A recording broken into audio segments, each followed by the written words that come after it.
Have you ever caught yourself in the middle of agreeing to something you absolutely didn't want to do, watching yourself say yes, while your entire body screamed no?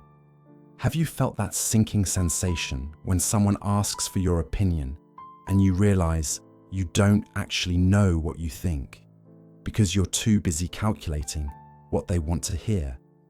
Have you spent an entire evening performing enthusiasm for plans you resented, smiling through conversations that drained you, laughing at jokes that weren't funny, all while a quiet voice inside whispered, "Who am I becoming?"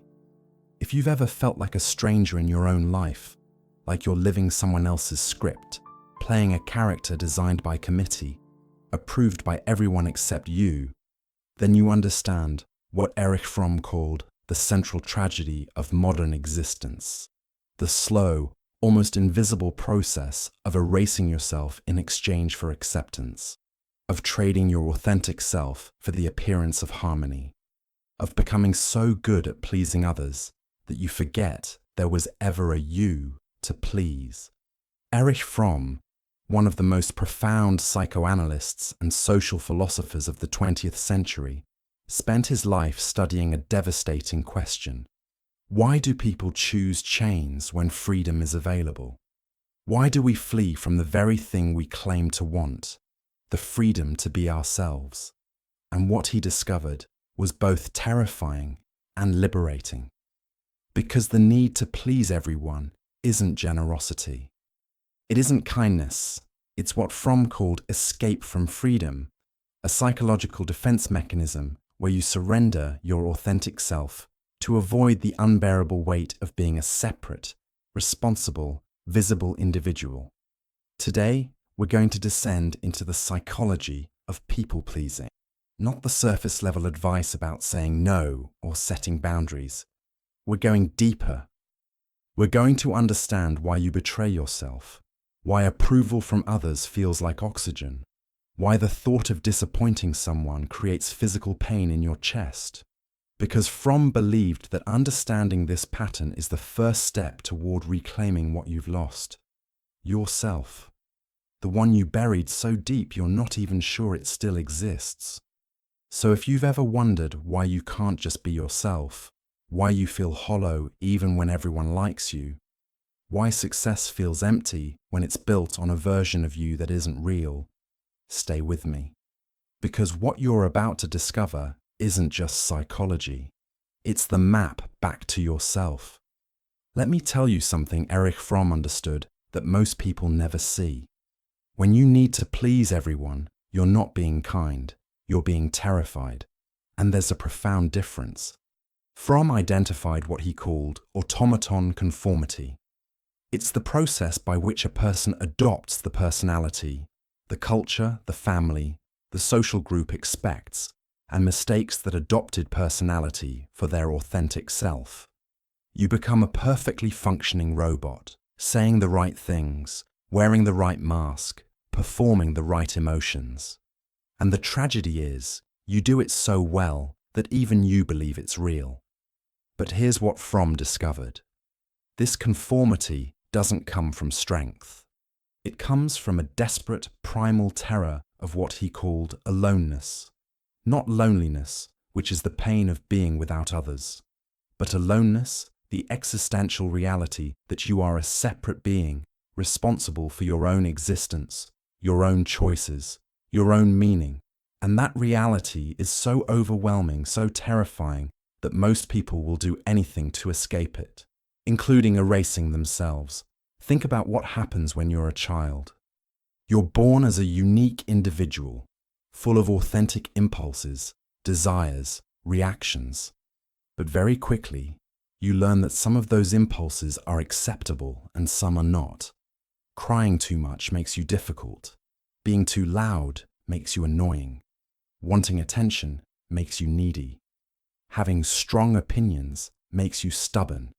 And so you learn to suppress the unacceptable part. You learn to read the room. You learn to become what others need you to be. And at first, this feels like survival. Because it is. A child who isn't accepted, who doesn't conform, risks rejection, abandonment, the loss of love. So you adapt. You become pleasant, agreeable. You learn to sense what others want before they ask. You become a master at disappearing just enough to make everyone comfortable, while still being useful enough to be kept around. But here's where Fromm's insight cuts deep. That adaptation, that survival strategy, it doesn't stay a strategy. It becomes your identity. You lose track of where the performance ends and you begin. You mistake the mask for your face. And by the time you're an adult, you don't even realize you're performing anymore. You genuinely believe that your highest value is being liked, being accepted, being needed. You've internalized the lessons so completely that you can't imagine any other way to exist.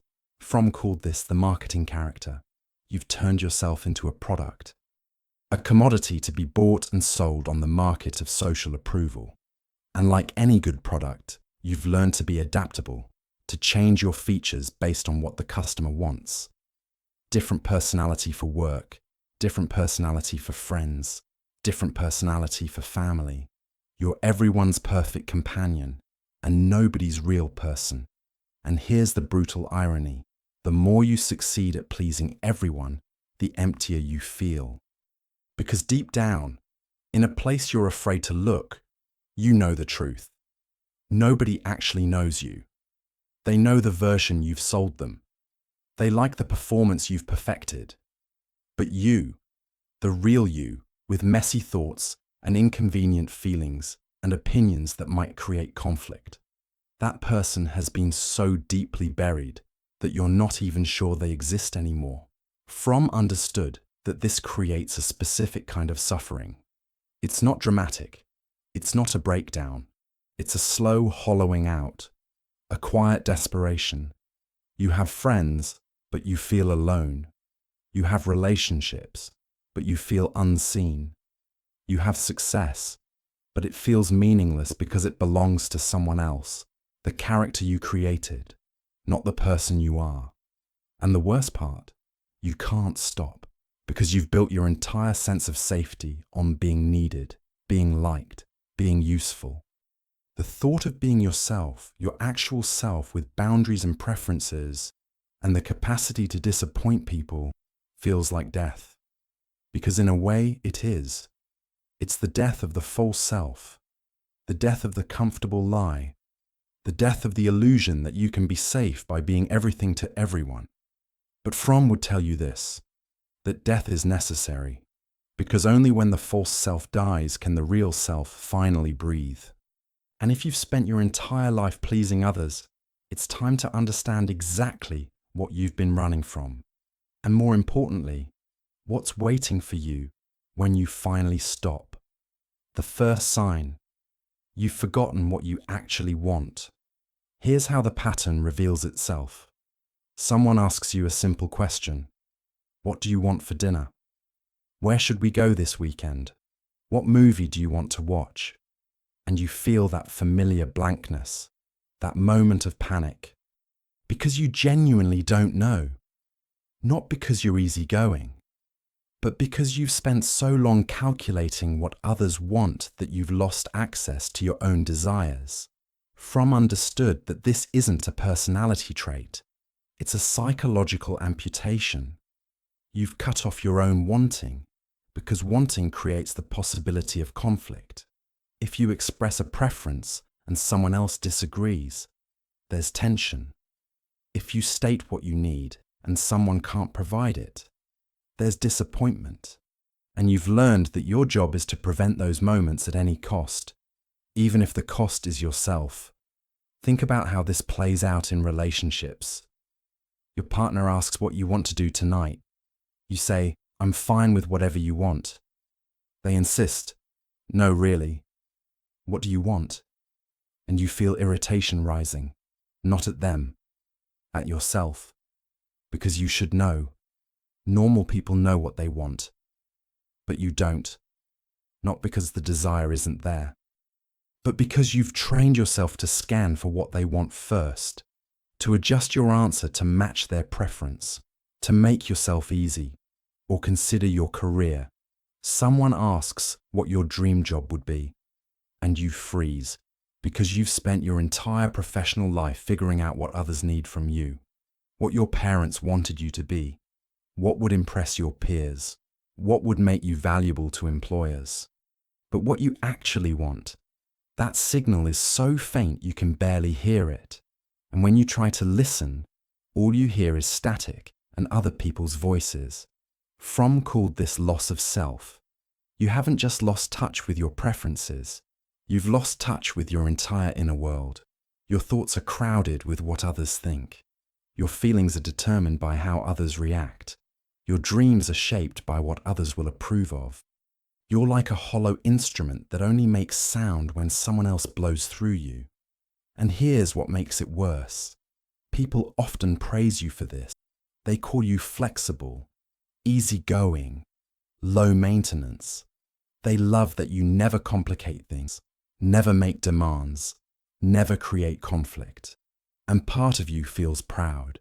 See, this is working. People like me. But another part of you, the part that's barely hanging on, feels like it's suffocating. Because being liked for not existing isn't actually being liked. It's being tolerated for your absence. Fromm would ask you to notice this pattern, to notice how often you defer, how often you say, I don't care when you do care, how often you go along to get along. Because each time you do that, you're not being kind. You're betraying yourself. You're teaching your psyche that what you want doesn't matter, that you don't matter. And after years of that message, your psyche starts to believe it. And then one day, you wake up and realize you have no idea who you are, because you've spent so long being what others need that you've forgotten you're supposed to be someone. The second sign, you feel responsible for everyone's emotional state. Here's another way this pattern manifests, and this one runs deep. You walk into a room and immediately scan for emotional temperature. Who's upset? Who's uncomfortable? Who needs something? And without thinking, without choosing, you move into action. You're the one who smooths over awkward silences, who asks the quiet person questions to include them, who senses tension and makes a joke to diffuse it. You're the emotional janitor, constantly cleaning up everyone else's feelings. Fromm understood that this hypervigilance comes from what he called symbiotic relatedness. It's a psychological pattern where you've merged your sense of self with others to the point where you can't tell where you end and they begin. Their discomfort is your discomfort. Their disapproval feels like your failure. Their happiness becomes your only measure of success. Think about what happens when someone in your life is upset. Even if it has nothing to do with you, you feel responsible. Your partner is stressed about work, and you immediately start trying to fix it. Make suggestions, offer comfort, change your behavior to make their life easier, not because they asked, but because their stress feels like you're failing. Like if you were just better, more supportive, more understanding, they wouldn't be suffering. Or consider group dynamics. You're with friends and someone makes a comment that creates tension. Immediately you jump in. You're the one who redirects the conversation, who makes light of the moment, who ensures everyone stays comfortable. And afterward, you're exhausted because you've just spent hours managing everyone's emotions, making sure nobody feels bad, carrying the weight of group harmony on your shoulders. Fromm identified this as a defense against separation anxiety. If you can keep everyone happy, if you can prevent conflict, if you can be indispensable to everyone's emotional well-being, then they need you. And if they need you, they won't leave you. It's a desperate attempt to create security through usefulness, to make yourself so essential that abandonment becomes impossible. But here's the cruel reality. When you make yourself responsible for everyone's feelings, you become invisible. Because you're not actually connecting with people, you're managing them. You're not being authentic, you're being strategic. You're not present, you're performing. and people can sense it. They might not consciously realize it, but on some level, they know you're not really there. You're just the person who makes things smooth, who keeps things pleasant, who has no needs of your own. And there's something else Fromm noticed. This pattern attracts a specific type of person. People who are happy to have someone carry their emotional weight, who are comfortable with relationships where one person does all the emotional labor, who never have to consider your needs because you've already demonstrated you don't have any. And over time, you build a life surrounded by people who take and take and take while you give and give and give. And you tell yourself, this is love, but it's not. It's a transaction, and you're always paying. The third sign, you've built your entire identity on being needed. Now we're getting to what Fromm considered the core of the issue. Your sense of self isn't based on who you are. It's based on what you do for others. You don't exist as an individual. You exist as a function, as a role, as a set of services you provide. And the thought of not being needed feels like the thought of not existing at all. Fromm called this escape from freedom through submission. You've surrendered your individuality, your autonomy, your right to be a separate person in exchange for the security of being necessary. If you're always helpful, always available, always willing to sacrifice your own needs for others, then you have value. Then you have a reason to exist. Then you're safe. Think about how you feel when you can't help someone, when someone has a problem and you can't solve it.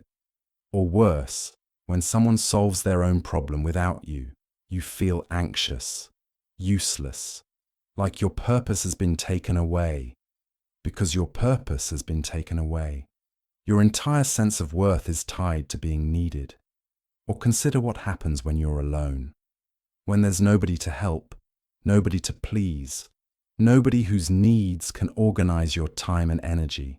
You feel lost, restless, like you should be doing something for someone. Because being alone means confronting the terrifying question, who am I when I'm not useful? And you don't have an answer. Because you've never asked. You've been too busy being everyone's solution to ever become your own person. Fromm understood that this creates a specific kind of prison. You're not free because your value is conditional. It depends on others needing you, on others approving of you, on others consuming your time, energy, and self. And the moment you're not needed, the moment someone doesn't need your help or rejects your offer or simply wants to handle things themselves, you feel like you're disappearing. And here's the deepest wound. You've convinced yourself this is love, that sacrificing yourself is noble, that having no boundaries is generosity, that being everything to everyone is strength. But Fromm would challenge that story, because what you're calling love is actually fear.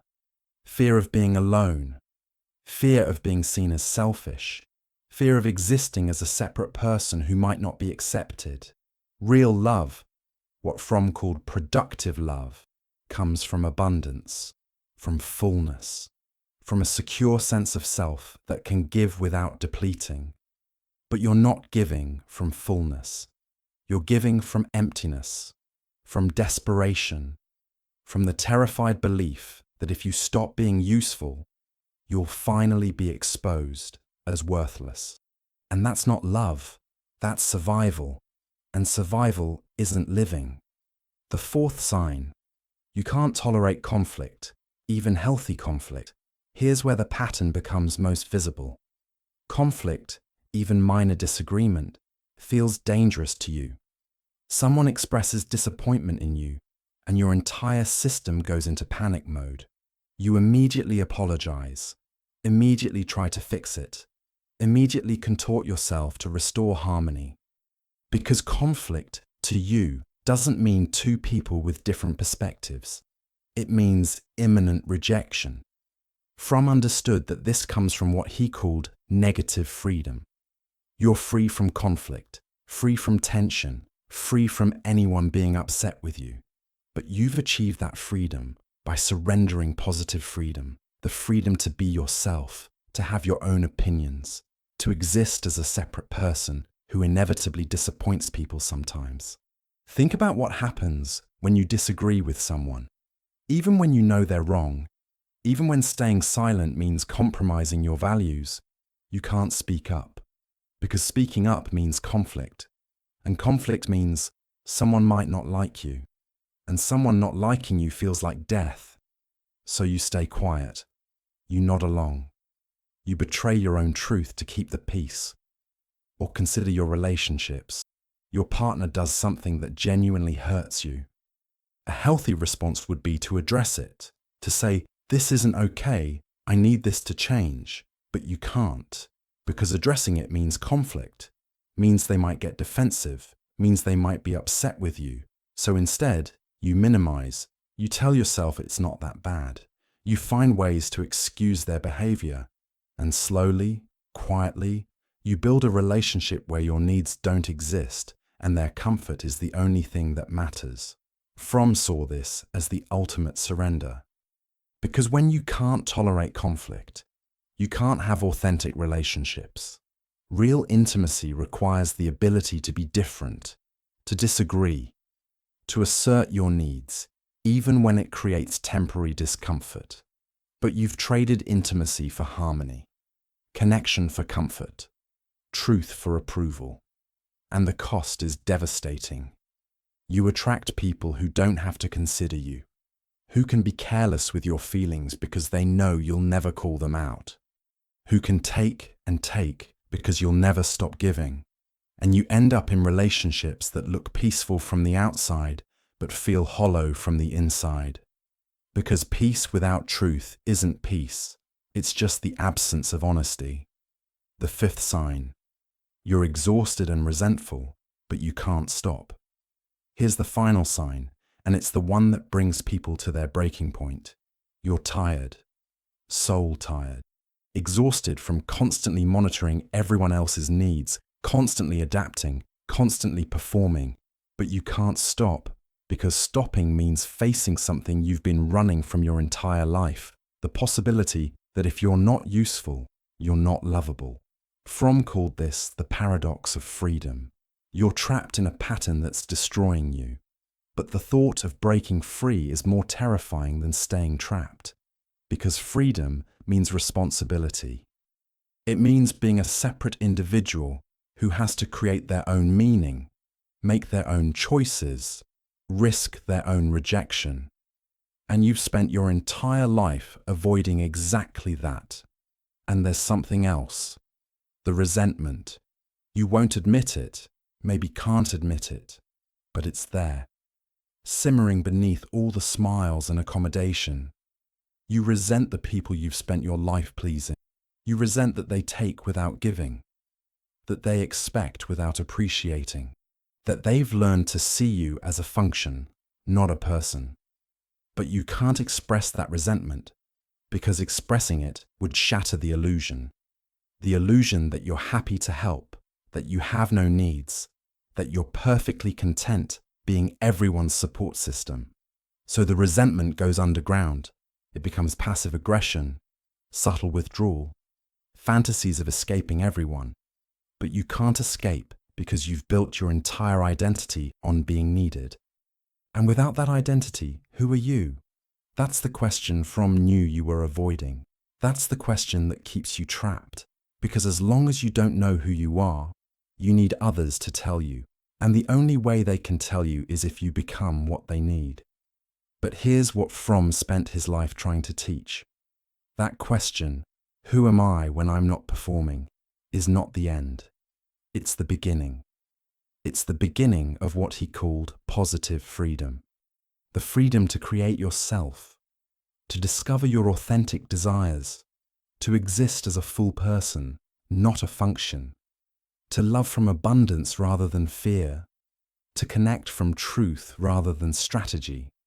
And that journey begins the moment you're willing to disappoint someone, the moment you're willing to be disliked, the moment you're willing to exist as yourself, even if that self is messy and imperfect and occasionally difficult. Because Fromm believed that the only way to escape the prison of people-pleasing is to finally accept the thing you've been running from. You are alone, you are separate, you are responsible for yourself. And that's not a tragedy, that's liberation. So here we are.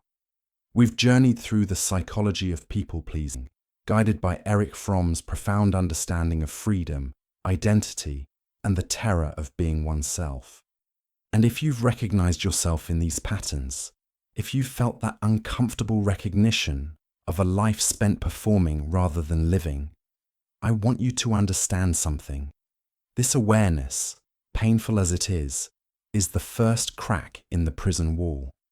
Fromm believed that most people never escape. They live their entire lives in automaton conformity, perfectly adapted to what others expect, perfectly successful at being someone else. They die without ever knowing who they actually were. But you're different, because you're here, you're questioning, you're seeing the pattern, and that seeing is already the beginning of freedom. Now comes the hardest part, the part where you have to choose. You can continue as you have been, continue pleasing everyone, continue erasing yourself, continue building relationships where nobody knows you and success that feels empty. Or you can do something terrifying. You can start being yourself, not the self others want. Not the self that keeps everyone comfortable, but your actual self. Messy, complicated, occasionally disappointing, undeniably real. Fromm would tell you that this choice is the most important one you'll ever make. Because it's not just about relationships or success or happiness. It's about whether you'll exist, really exist, as a full human being. Or whether you'll spend your life as a ghost, present but not real, seen but not known, needed but never loved for who you actually are. So start small. The next time someone asks what you want, tell them, even if it creates tension. The next time you feel yourself about to agree to something you don't want to do, pause, notice the impulse, and choose differently. The next time someone needs you to manage their emotions, let them sit with their own discomfort. You're not responsible for everyone's feelings. You're only responsible for your own honesty. And yes, people will be uncomfortable. Some will be angry. Some will accuse you of changing, of being selfish, of not caring anymore, and that will hurt. But Fromm would remind you of something crucial. The people who leave when you stop people-pleasing were never there for you. They were there for what you did for them.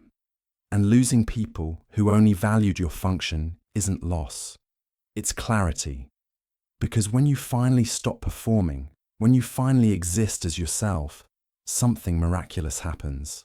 You discover who actually sees you, who actually wants to know you, who actually loves you, not for what you do, but for who you are.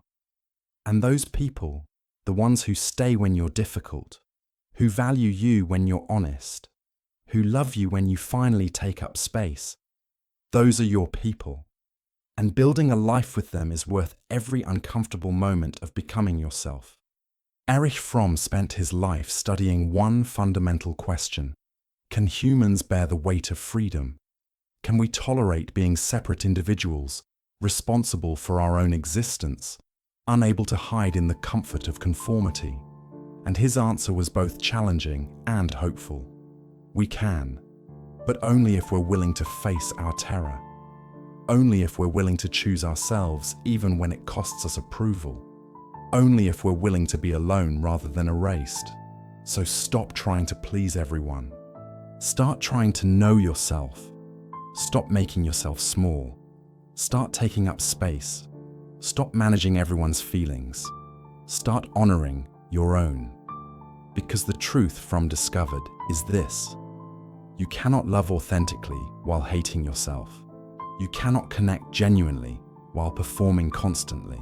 You cannot be free while living in terror of disapproval. The work of reclaiming yourself from the prison of people-pleasing is hard. It's uncomfortable. It's lonely sometimes.